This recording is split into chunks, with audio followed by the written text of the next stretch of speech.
একজন মানুষ আফসোস করে একদিন বলেছিল, কতই না ভালো হতো যদি আমাদের জীবনটা উল্টোভাবে শুরু হতো। বুড়ো হয়ে জন্ম নিতাম, খেয়ে পরে আরামে বসে সময় কাটাতাম। তারপর আসতো যৌবন, হাজার কাজ ব্যস্ততা নিয়ে সময় যেতে না যেতেই ছোটবেলা চলে আসতো। স্কুলে যেতাম, মজা করতাম, সারাদিন শুধু খেলাধুলো, শুধুই মানসিক শান্তি নিয়ে কাটতো রোজ।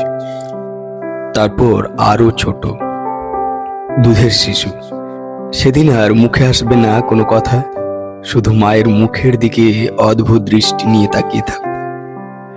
মনে কত প্রশ্ন আসবে, শুধু হাত পা ছুঁড়ে ছুঁড়ে মাকে অস্থির করে দেব। দিনের শেষে মায়ের কোলে শুয়ে একদিন এই শিশু থেকেই মারা যাব হঠাৎ করে। এই মৃত্যু যেন কত শান্তির মৃত্যু, কোনো রকম বাধা থাকে না, কোনো ইচ্ছে, কোনো অনুভূতির বালাই নেই, কোনো পিছুটান নেই। এমন মৃত্যু তো আমরা সবাই চাই। না হলে আজকের দিনে কজন মানুষ মানসিক শান্তি নিয়ে মরতে পারে? কজন মানুষ একদম পিছুটান বিহীন হয়ে পৃথিবী ছাড়তে পারে?